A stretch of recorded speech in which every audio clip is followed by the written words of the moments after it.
Unscripted. Unshackled. Uncouth. What you're about to hear is for mature ears only. It's Miguel Fuller. I would show anything. I'd show my hee-hee and my hoo-hoo and my ha-ha. Holly O'Connor. Hey, Daddy, you want to take this to the bedroom?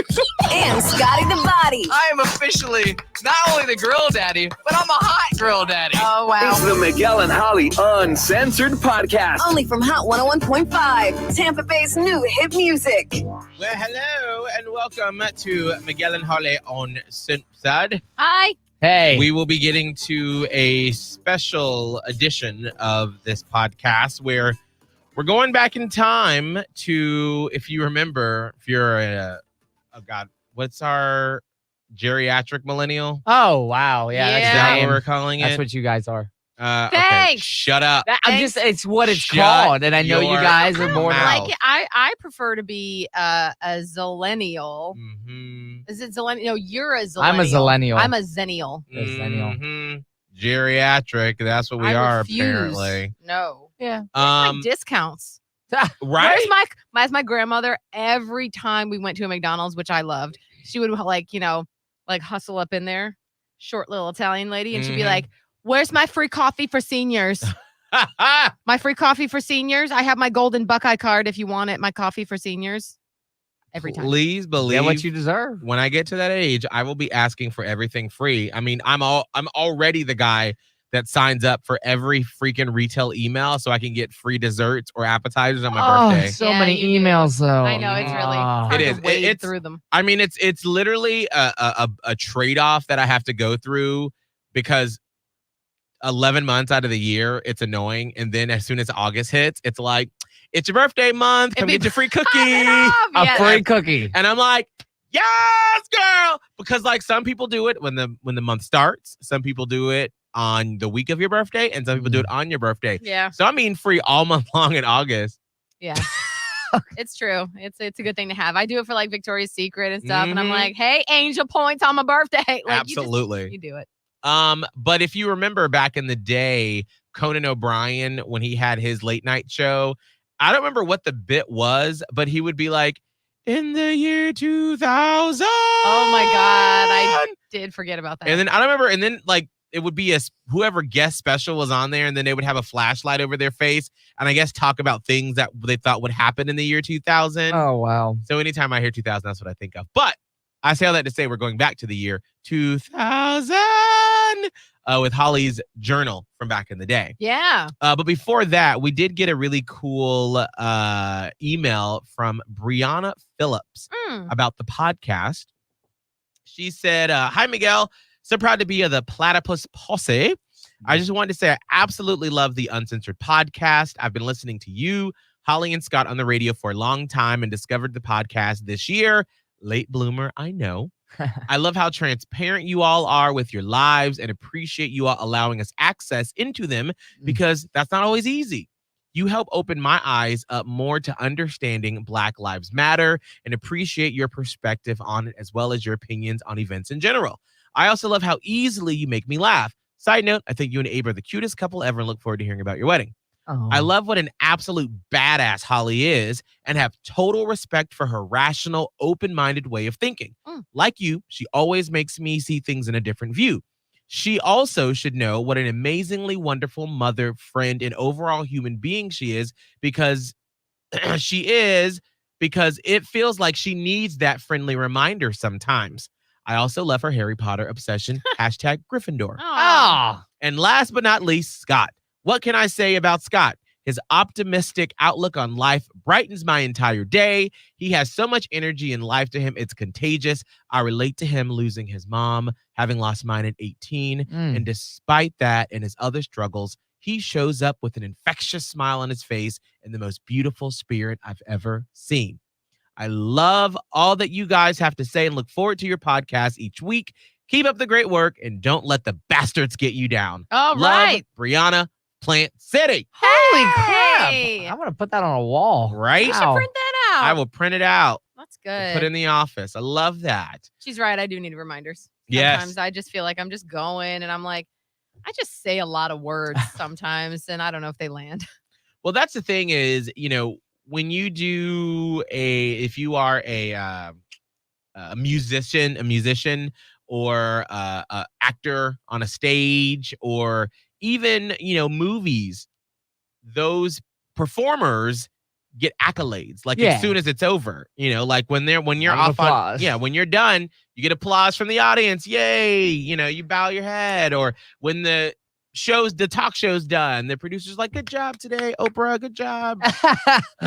Ellen, or actually they're like, we don't look at Ellen in the face. We just keep walking. Oh dear. But like when we end our show, I remember the first few months I was like, when we start working together, Holly. Yeah. And I remember in Panama City, I would like walk down the stairs because it was 2 stories. Yeah. And like, especially after a day where we were like really funny with Kramer, and I'd walk downstairs and just see if any of the salespeople would be like, today was really great. Show! So I would literally just like walk around downstairs and be like, Waiting. anybody? No. Yeah. No. All right. Well, I'm going to hole punch my show schedules and walk back upstairs. Yeah. So you never feel that. And Yeah. so it's nice to hear that every now and then. It's not like we need it every day, No. but it's just nice to hear that. Yeah, it is. It is. And, hearing like on social media, that's a really good way to get that reflected back, because for a very long time, not anybody in our company, A, listened to the show, B, the people that had to listen for like, what they call air checking purposes, Mhm. they didn't like the show. Right. So nobody liked what we did. And we were like, why are we here? I mean, we Mhm. want to be here, but Right. we're not sure why they want us here. And then also, like, and we're not really allowed to talk about how we get our ratings, Mhm. but that's rough a lot of times. Mhm. So it's just, we're in a weird career Yes. for understanding how we're actually like the litmus Gauging. test of Mhm. Yes. how we are doing Yeah. actually. Right. It's like you have to look at all these little variables to see if we are doing okay. Yeah. But we are. And so thank you very Yeah. much. We appreciate it. And that's why I always encourage you to please leave a review on Apple Podcasts, Spotify. Leave us a 5-star rating. It always means so much. So Holly, let's go to the year 2000. Okay. Thank you. Why was that not good? That was good. It just hurts my ear a little bit. Now, All right. what is this that you found? All right. So this is I was cleaning out my shorts drawer. It was my pants drawer. It's where I keep like my leggings and my yoga pants and my pajama pants. And it got a little full. So I was like, let me what is even in here? P.S. At the same I did this, I found these white leggings today. Look at those awesome They're hey, really girl. awesome. They're a little too tight. Can I get them in them? Mm. But they're like the same. This is what I don't like about Lululemon. I Oh. bought them like a year ago. Definitely didn't fit them then. Oh. I'm like, oh, lost some weight. I'm gonna try them again. So I got into them, broke a nail doing it. But they're so tight. I'm like, why are they the same size as some other Lululemon pants that I have, but they don't? In the midst of cleaning out the pants drawer, Yeah. I found this journal, and it only has a few entries in it. I obviously wrote in this when I was feeling, I guess, slightly sentimental, Oh. as 99 was going to cross into 2000. Mm. So, well, the first page is my top 10 most awesome things ever, which I Mhm. think we've been over. The next page talks about the drama that I like the musicals. Oh. Some thoughts for the day, which are really just a collection of cliche quotes that I Nice. found inspirational. Mhm. And then the last entry is titled "The Millennium." Oh. Now, before you read it, let's sort of set the stage. If you are someone like Scott, Okay, Hi. who you were born in what, 96? 96, baby. so you were 4. Yeah, Yes. you were 4. So you don't remember where, as a country, as a world, where we were in 1999. No idea. From my perspective, it was scary because I was a freshman in high school and, going in from 99 to 2000. And literally for like the past 5 years, all we heard about was Y2K. Yeah. What was Y2K? Well, I'm curious, Scott, do you know anything about Y2K? I do. I've heard some things about it. Like I heard that they thought the internet would just turn off or something like that. Or I don't know. Like it was just going to be like the end of the world. Like they couldn't, that was it. Like the numbers couldn't go to that next set. Right. And something bad would happen. Yeah, because by that time in 1999, our computers had only been in the 1900s. And so no one had forethought to think, are the computers going to know to roll over to 2000? Or are they going to go to 1900? Right. And start over? Oh, and- gosh. Right. And so then people were afraid that power plants would shut down. I mean, anything that runs on a computer they thought everything was going to shut down. Can I tell you a really funny story Oh my about God, Y2K? please. Yes. I had a very, very short-lived boyfriend at that time, around that time, where he one day, you know how you look at, if you've got a zipper on your clothing right now, look at the zipper. Because on most zippers, it says like YKK. Yeah. Doesn't it? Yeah, mine says YKK. He looked at the zippers and he was like, Y2K. Oh, What if the zippers rise up against us? And I was like, this is isn't what- gonna last that long. He was really, really into that zipper theory. Anyway, so aside from that, but everybody was just so scared because they didn't know what was going to happen. And at the same time, people were also excited right. because, I mean, this is literally a once in a lifetime event. Not only are we entering a new century, we're entering a new millennium. Like it was very trippy. And I think that's where a lot of this journal entry comes from. Right. Because our minds were all thinking about the future and what it was going to look like. And remember, we just come from like the 80s and early 90s where people were like, by the year 2000, we're going to have flying cars and we're going to, you know, now we're close to all of this stuff. We have FaceTime and all that, but we didn't know what that technology was going to look like. We just thought it was like going to be like the Jetsons. Right. I mean, even when you look at like the music videos from back then, everything just felt very like bubbly and spacey. Like we were just ready to live like the Jetsons all of a sudden. We were going to go to Mars, which then we actually did end up going to Mars. Right. But it just seemed so huge and futuristic. And that's where this comes in. Okay. And so I read this and I was like, man, I forgot what it was like to be on the cusp of that really cool time in history. So would you like me to read it? Please. The millennium. I'd like to take a moment and reflect. Wait, I'm sorry. And Holly, how old were you here at this point? I was 17. 17. This, senior? Senior year because, and this must have been in like around December, because I was very much focused on the flip that was coming on New Year's, right? Okay. So 17 years old, about to be 18, December 1999. I'd like to take a moment and reflect. Oh, this is close. With the new millennium less than 72 hours away. Oh. I think about we all gonna die. I know, right? I was obviously I was feeling something. I said, I think about all the things people have accomplished, not only this 1,000 years, but in this century alone. Technology has advanced so quickly. Anything and everything can be found on the internet. 10 years ago, who ever heard of the internet? Think about that. Wow. It's mind-blowing.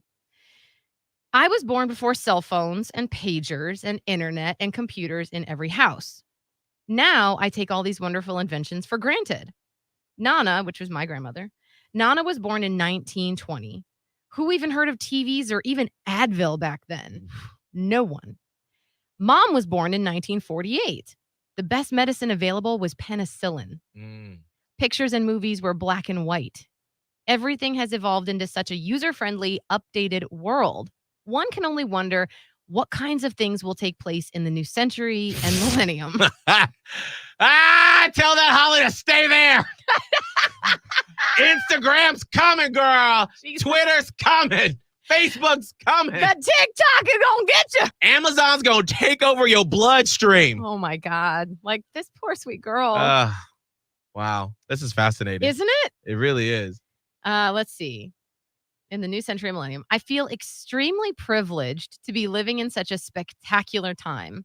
I'll be turning 18 on Saturday, January 1st, 2000. Which God, I was so mad about that. What? I was so mad that the freaking turn of the millennium was on a Friday night because of the religion I grew up in, Seventh-day Adventist. Yeah. From sundown to sunset to sun up. Friday through Saturday, that's the Sabbath. Yeah. And so you can't have any electronics on. You can't watch. So I didn't get to watch any of the celebrations on TV or anything. I was on my computer. And the only reason why I was allowed on my computer is because my grandma didn't know what was on there. And it was after she went to bed. And so otherwise, I would have just been listening to Shirley Caesar at the stroke of midnight. Oh, Mom, you. Right. And I was like, why can't it be Saturday to Sunday night? I was so mad about that. Wow. I'm really sorry for your loss. That's all right. But I'm sure you had fun. I mean, it was okay. Yeah. I didn't do much. Anyway, where am I? Okay.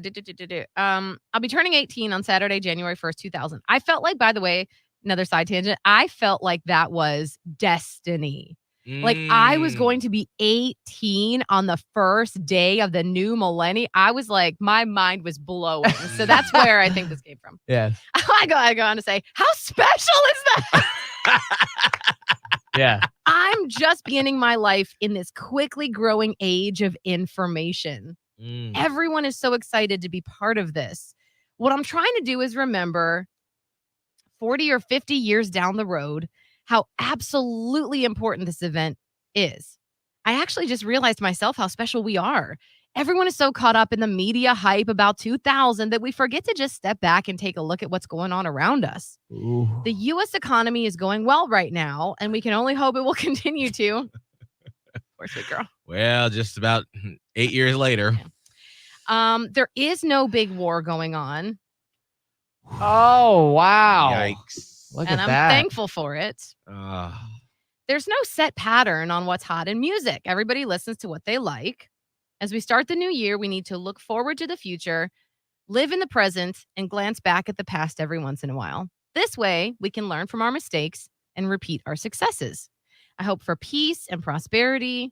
I know this whole little essay is a 10 on the cheesy meter, but it's from the heart. I look to the future with hope, and I'm excited to be living in a great era. I always want to remember the turn from 99 to 2000. How very awesome.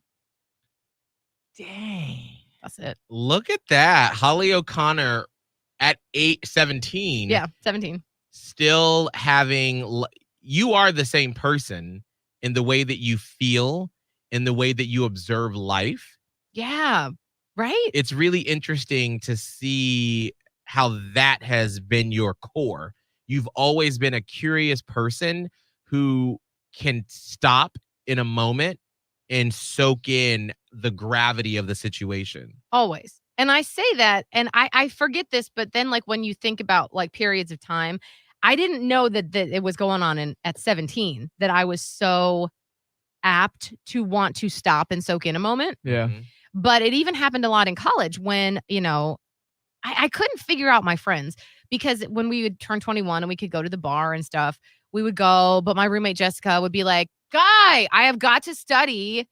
I have student teaching next week and blah, blah. And I'd be like, Sure. well, yeah, but we don't have this time. Mm.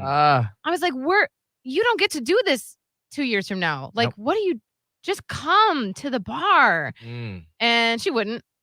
And I'd be like, all right, well, I'm going. Bye. And like, there have been various times in my life when I would like to just, I still very much enjoy going outside by myself at night and just looking at the stars, because I feel like Mm. that helps you take stock of what's going on in the present moment. Yeah. It's very, very difficult. And I don't know, for me, possibly I can't do it. To do that, go out at night, sit, look at the stars, and start worrying about the future. Mm. I haven't found a way to do that yet. So it's another grounding way for me to always be present. And I pride myself on being present because it's so important. Right. But what's interesting, and Miguel, you make a good point, is that core hasn't changed. And I feel really glad about that. Mhm. I saw a TikTok the other day that kind of really hit me sideways. And my mind has still been a little blown about this, because the girl on TikTok was like, when I was younger, I always felt like I was special. And I would walk around and wonder why the people around me didn't realize how special I was. Mm. And it sounds conceited a little bit when you look at it from a certain perspective, but I felt the same way. Like, I was like, I just felt like it. I was like, I'm graduating in 2000. My birthday is on the first day of that millennium. Like, I was born for this moment. I'm going to be a star. Mm. And guess what I did? I wanted to be famous, because in my mind, what is being a star? Being a star is being famous. Right. Now we're taking Uh-huh. this away from the millennium a little bit and just on my journey. But so I was like, well, I want to be a superstar. That's what I'm going to be, because I'm meant for more. I'm meant for more than this. Right. And so the only way in that 18-year-old, 19-year-old brain I could conceptualize being a bit of a star was to be, like I said, famous. Because who are stars? They're singers and actors and celebrities. And so I was like, well, that's my calling. Mm. that's part of what got me into radio. Right. Because I wanted to be a star. And so when I saw this TikTok video, I'm like, this girl's speaking to me. What is she doing? And then she was like, I had it wrong. I am special, but it's not. And then she didn't mention this part. This part clicked for me. She's like, I am special, but it's because I'm meant to be here in this moment, realizing all this stuff now, because we're in a very certain place in time. I'm meant to shed light for others. I'm meant to be a light in the darkness for others. And she didn't say it, but what I've gathered from that is that's the star that I am. I had to watch it twice, and I had to put it down, and I had to walk around for a minute. I was like, I didn't know, but I had it wrong. Right. I'm not meant to be a star. I am a star in that I'm meant to bring light into the darkness so others can find their way. Absolutely. And this sort of really hits home to like the fact that even at 17, I was like, hello, like someone pay attention. Like what this moment is special. And I do that still to this day with various things. Like, I mean, it could be something stupid. We had the Super Bowl in Tampa and then we won it. And I'm sitting here like, do you all realize how special this moment is? Like, it's true. So, there are a lot of clips of you saying that day too. Right? I think there are. And I just feel like I don't even have the words. It's cool. Everybody has a different purpose. And when we are younger, the only examples we have of being special are, you have superpowers, or, you are a superhero. Right. Or you're a witch. Right. Or you're famous. Or you're famous. Or something like that. Yes. But like you said, I've come to realize that, recently when I'm thinking about what my purpose is. And we've been talking a lot about that over the past few months on the podcast. And I think that one of the things for me that I've realized that, yes, like you, Holly, I wanted to be, I just pulled up like my old blog from back in the day. And like, I remember when I first created it, it had like my 5 and 10 year plan, my 20-year plan. And I wanted to own all this stuff, radio stations and TV stations and magazines, because I wanted to show people that a gay Black man could do it. And then as I've gotten older, I realized that, I'm probably not the best business person when it is out there, but my story can help other people. And that's why I've always been so expressive and wanting to talk about my life and what happens to me, and why my first blog entry was from 2002. Why for so long in my life, I was like, I have a story to tell. At that time, I don't know what it is, but I need to document my experiences in hopes that whatever happens to me in the future, it can help other people. And it's so cool we that all you have knew a that, moment. because I didn't know that was, I didn't understand. I didn't know. Right. I didn't have the innate knowing that you seem to have, where you're like, this is bigger than me. I felt bigger than my place in life, but I didn't understand what to do with it. So that's why I was like, well, I'm going to be famous, because that's the only, like you said, like to me, that was the only example of like, what do I do with this feeling? Right. And, our parents were like, go to college and like, do your thing. And that's what you do. And so I was like, okay, I'm going to do that. And I guess I just pick a career where I'm famous. Right. Like that. It was not the right sense. It was like, I was trying, but you had a better sense of, let me start actually documenting this, because here's what I'm meant to do. Absolutely. And I don't know what led me. I just liked writing about my experiences and going through. And I've always said one day I want to sort of put all of these blog posts into like a compilation, into a book. That'd be great. And like I've actually been afraid to go through like the high school years, because I'm like, there is some angsty shit up in this that I'm like, well, who was it? Girl. I mean, this was a little dramatic, my reading that I just No, but it was very much on point though. Scott, do you identify with any of this? Yeah, well, I was just thinking, I was like, I have such big dreams now to become not famous, and I'm gonna get to that, how it's kind of adjusted recently. But I didn't really start thinking I would be like, obviously growing up, I thought I'd go into the NFL, and then I stopped growing, and I was like, well, that's not gonna happen. So like from probably like middle of like high school all the way up until my junior year of college, like I had no thoughts that I was gonna be this like huge figure for, just people or the country. And then it all like that vision didn't really come until I jumped on the mic, and I was like, wait a second, like this is the calling. And I think what I'm realizing now is it's starting not to be so much of in front of huge amounts of people, but just making sure like my main message is getting out there, whatever that is. Cause that's what actually drew me to this in the beginning is like, I wanted to connect with people. I wanted other people to feel connected. And so let me go do it on the radio. And it helped and it worked. And I would do it on stages and it helped and it worked and it helped people feel more comfortable.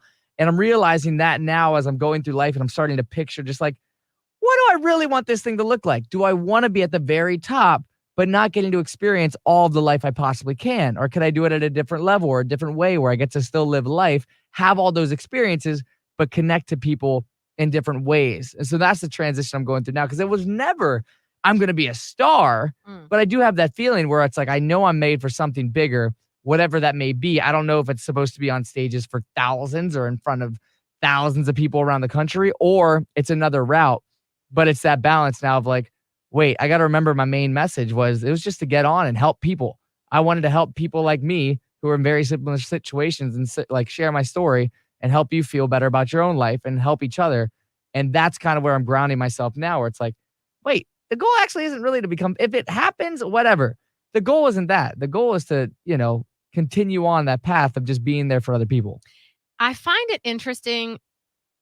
Actually, no, it makes all the sense in the world why our trio works so well, because we all have the same goal, but we're all going about it in different ways for different.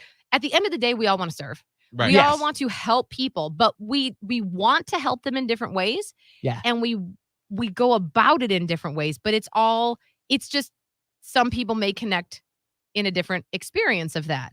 And that's why I think the show works so well, and it never really clicked the way it has clicked before this trio. Right. Does that make sense? Yeah. Absolutely. It feels like it's finally like, okay, so we have someone to speak on this. We have someone to speak in this type of way for this group of people. And we have someone who wants to help in this type of way. Like we're different, but doing a similar life course. Yeah, it's like the same goal, but different paths. Yeah. And like we had different experiences to pull from. Yeah. And I think also what it is that we want for people to know or to educate. Because I think there's a little bit of an educator in all of us where we want to impart knowledge and understand things differently or deeply to then relay it in a way. Like that was one of the things that I always was complimented on when I did write for newspapers, is that like I can understand complex theories and subject matter, but because I feel like my brain sometimes is very simple, like the way I break stuff down, it makes it easy for other people to understand. Yeah. And so that's what I would do when I would write for the newspaper, is I would take these really complex things that were happening at the state government that affected college students, and then I would break them down and be like, so when they say this, it means you ain't gonna get no Pell Grant. This means you're gonna run out of money the second half of the semester and they gonna pay you. So this is what you need to do. And that's what I've always felt like. And for me, that was that time. And now I'm very much ingrained in learning about generational wealth and how to help Black people understand it and how to do better. Like I was just listening to a podcast when I was cleaning the kitchen last night about how the tax system is set up to hurt Black people, but not in a like, we want to hurt Black people, but just the way that systemic racism has affected finances for Black people, it's set up to not help them like it is for white people. And like I said, it isn't saying on the tax code, we want to help white people. It's just the way that our country has been set up. Yeah. And so to me, I heard that and I'm like, well, freak my life. Like I didn't know this and I'm learning something totally new. And literally the first thing I did was go to Amazon to order a book from the author. So I can read, digest it. And then I want to like come on and talk about it so I can help other people, because I'm like, I want to help. I want that to me, that's the best thing. It used to be, I want to live in a big house. I want to be famous. I want to have a talk show. I want to be an actor. But if I can help at least one person walk away and say, you know what, I started saving money and I was able to save so much money that I was able to buy a house. I was able to send my kids to college and pay for it and help set them up for life. And because of me doing all of this, I was then able to pass my house down to my kids. That's a generational wealth that, to me, in this moment, I'm super excited to continue to learn about and to teach other minorities on how to do that moving forward as I'm understanding more. Right. You are firmly on earth fighting the good fight in ways that can help communities big and small. Yes, absolutely. Yes. I'm trying to exactly pinpoint, because I feel like Scott's brand of helping is a little more on the motivational side. Yes. It's on the activation side. Like yours is the educational teaching, like you're on the Tangible. ground. Right. Tangible. You're on the ground. You're pulling people up to be on the ground level with you, so you're all on even footing. Right. Scott's is a little more in your heart, where it's like people need to be sometimes have a fire lit under them. Right. Yeah. I think. And Scott has always been good at giving motivational speeches. And I mean, you looked into being a motivational speaker, and maybe that's still going to be a path for Oh, you. hell yeah. Oh, yeah. No, it will be. That Because will be something. you're so good at making people realize the potential that they have. So I feel like that's sort of your brand of help, where you're like, I can keep you going. Yes. Right? Like That's that exactly seems, my goal, is to do that, to help you find exactly what you want to do in life. Because I have a vision that it's just like, this thing's short, man. I've seen a lot of people go through it and just kind of go through the motions. And I just think there's so much more that you could do. Yeah. Well, and I feel like for you, Scott, I remember when I first met you all those years ago when you were on the promotions team.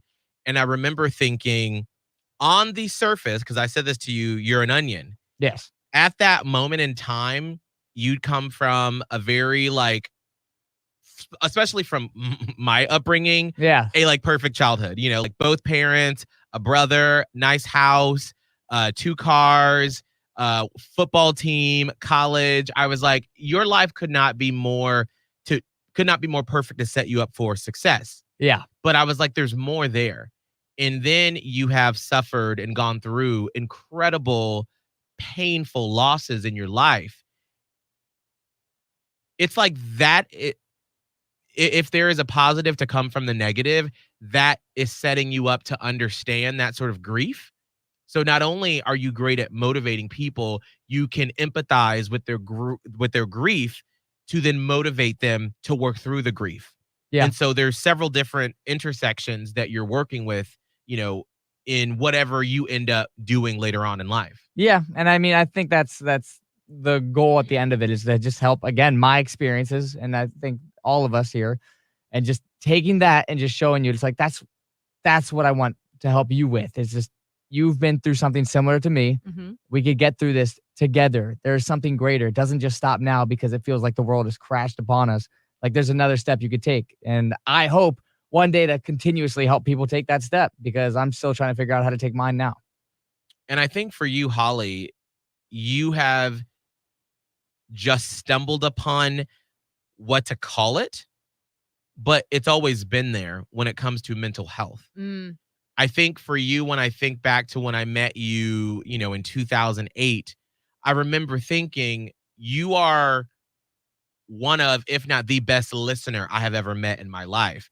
And I always thought I was the best listener. You are. You're a good listener. But you, by far, and even sometimes now, I forget how good you are when we're not on the air, because we're so busy doing the show.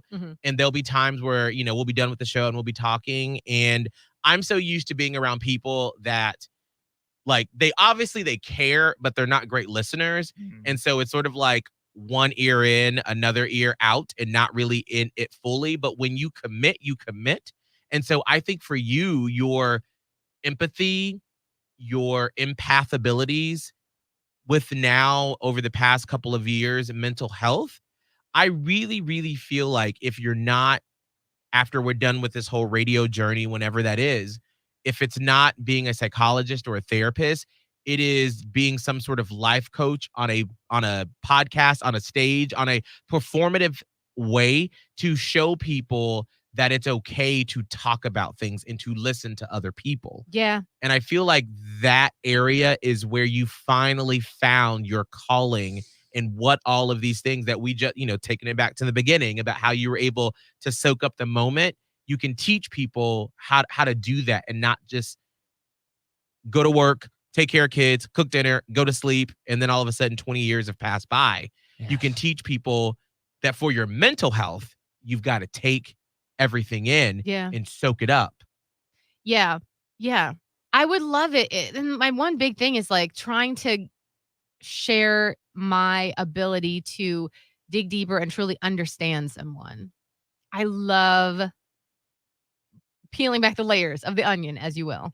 Like, why do people do things? Right. Before you make a judgment, stop and ask yourself, like, wait, why did this happen? Why did this happen? And it would make everybody a little kinder, I think.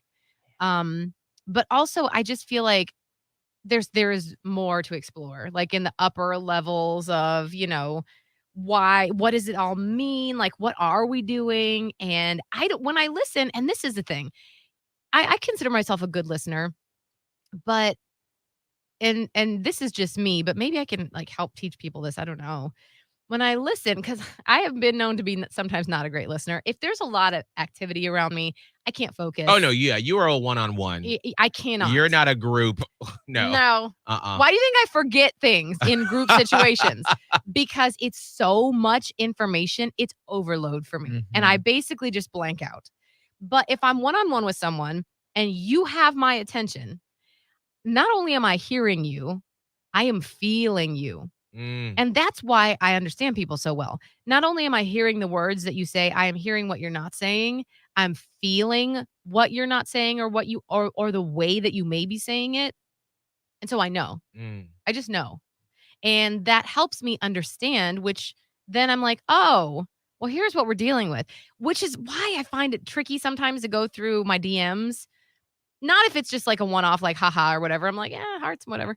But if someone like hits me with a real long message, I'm just like, oh, all right, let's dive in. It takes a good chunk out of my day. Right. To like, I just dive in and suddenly become someone's therapist. And I'm like, oh, here's what you're doing. And here's why you shouldn't be doing that. Or here's what maybe you might want to try this. And it's hard because I'm like, I want to help. And it's hard to do it if you're just doing it over text. And sometimes people want help or they think they want help in a certain way, but they're not. This is what scares me a little bit about being a therapist, where it's like you see where people kind of need the help.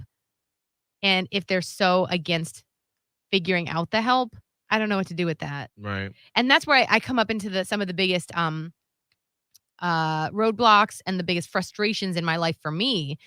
Because I don't know, I think the universe is just testing me where I've been dealt a lot of people in my life that don't get it. Right.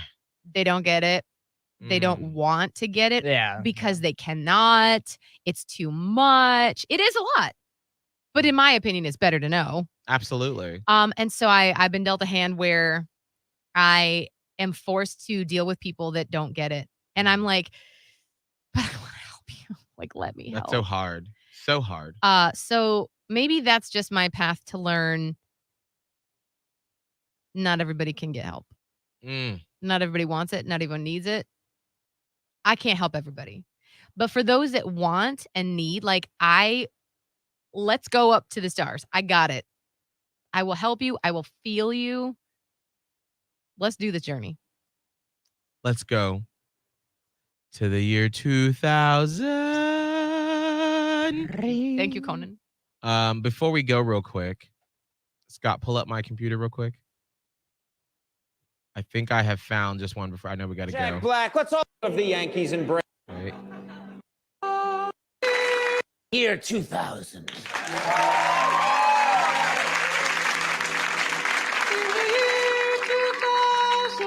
That's right.